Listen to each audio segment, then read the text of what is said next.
Hi guys and welcome back to another video. I'm Shah and this is Thoroughly Enjoyed Books. Today's video I am bringing you all of my favourite books of the year so far. I haven't counted these, I think it turns out to be about 8 or 9, but these are the books that when I think what did I really love this year, my mind goes straight to.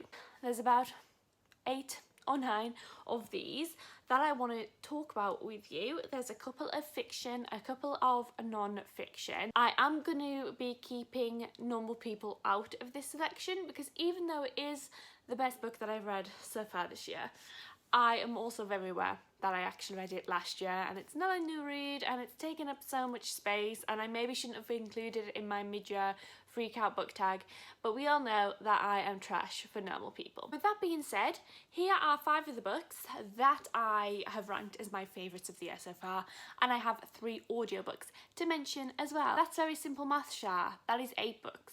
Let's dive right into them in no particular order. First one I have for you is Mallory Blackman's Noughts and Crosses. This is a very popular series. This was written in the early 2000s, I believe, and this is set in an alternate universe. It's not quite sci-fi and it's not quite contemporary. It's kind of a mix between the two. And this is set in a world where instead of the current system we have at the minute where black people have been oppressed for centuries, it's actually white people who have been oppressed for centuries. And it kind of highlights just how badly treated black people have been in our society, because everything that happens to the white characters in this book has happened to black people over the centuries, and it's kind of to spark that outrage in white people. It kind of just subverts it to highlight what is wrong with society. But aside from that, it has amazing character development, it has amazing characters, it's got a really raw plot. This was recently made into a television show that I haven't watched yet and I'm quite anxious to watch because I've heard really mixed things. People who didn't read the book seem to love it, however people who have read the book seem to be very mixed on their opinions. So it's something I do want to watch, but I'm also somebody who really struggles with TV in general. I either binge watch something or I don't watch something. Maybe I'll watch it at some point in the future, but this book was fantastic. This was actually a book that I read when I asked some of my friends to predict some 5-star reads for me, and it was certainly a 5-star read. I've since continued with the series, but this one is still my favourite in the series. Next up, we have Fingersmith by Sarah Waters, and alongside this I also want to mention Affinity by Sarah Waters, which I listened to via audiobook and will be getting a physical copy of at some point. Sarah Waters is very quickly becoming one of my favourite writers of all time. I've now read 3 of her books, 2 of which I read this year, and I have another one on my TBR which I want to get to pretty soon. Sarah Waters is a lesbian writer and she categorises her books as lesbian fiction. She's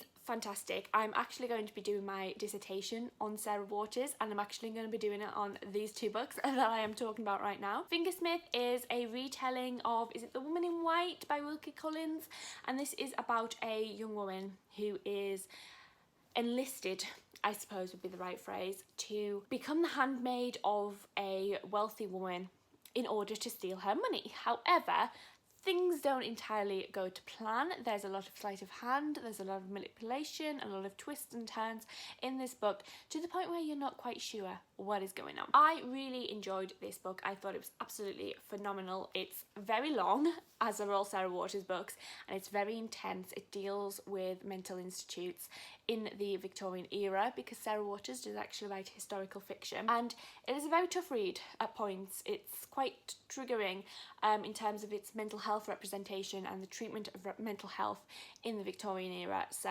it's something that I say go in with caution, but I will be discussing this more in the future. And Affinity similarly is a Victorian novel, and this one is set in a prison. Our main character is a volunteer at a women's prison. She goes there to speak to the inmates and she begins to fall in love with one of the characters who seems to have the ability to talk to spirits, and it's quite weird and quite wacky, but it's also very, very good, as are all Sarah Waters books, so these 2 highly recommend. Let's talk about a non-fiction next, and it is The Bible, an anthology of personal narratives and essays about bisexuality. There isn't too much I can really say about this other than, like it says on the tin, it is a collection of essays all about bisexuality. I really enjoyed reading this. It was really interesting to read so many different perspectives and so many people's experiences of being bisexual. This looks at it from a number of different classes and genders and races, and how those experiences lead into each intersection. It's obviously not comprehensive because you cannot compile everybody's experiences into a particularly short collection. However, it was a very fantastic read. It really helped me come to terms with my bisexuality a little bit more and just understand how, you know, my experience is not unique and there's other people going through the same thing. Next is A Pinch of Magic by Michelle Harrison. This is a middle grade fantasy novel that I absolutely adored.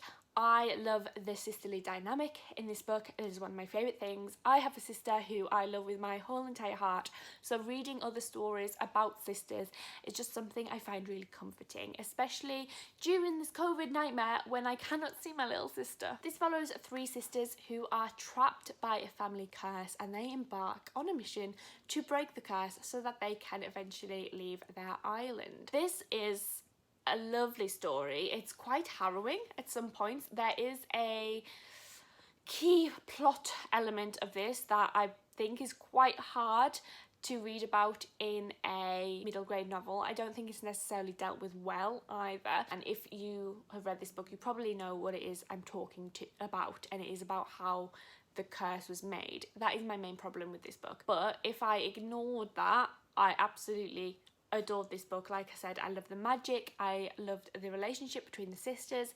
I think there are things in this book that resonate well with adults as well as with children, so it is one that you can really enjoy as an adult.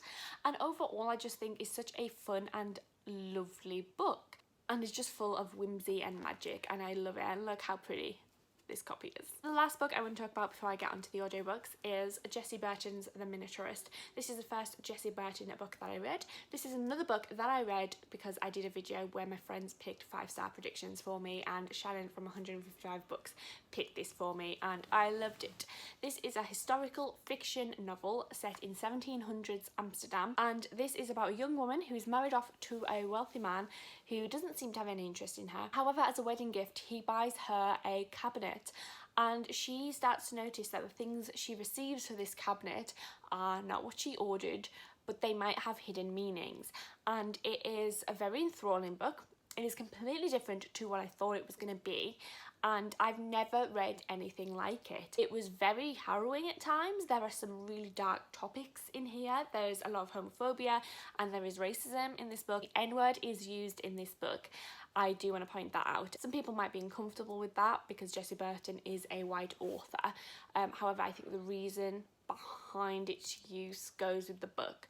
But again, it's not for me to say whether that's acceptable or not. I just want to point out that it is included. This copy I got when I worked at Waterstones, and this is the Waterstones Book of the Year edition, and look just how purely gorgeous this cloth bound pattern is. But I really enjoyed this book. I do have another Jessie Burton book on my TBR shelf which I want to get to at some point, because if it is anything like this book, which was her debut, then it's going to be stunning. And then the last 2 books I want to talk about I have already discussed quite recently on my channel actually, and the first of those is You Should See Me in a Crown by Leah Johnson. Now I think this is the only book in this favourites that I didn't give a 5-star to, but it is one of my favourites for a reason other than being a 5-star read. So this is the first book that I have read where a bisexual character is allowed to just be bisexual. It ain't a coming out story, it ain't questioned, and she's not confused. She knows she's bisexual and she gets to live that truth without judgment. Obviously there's some homophobia in this book because homophobia is a real thing,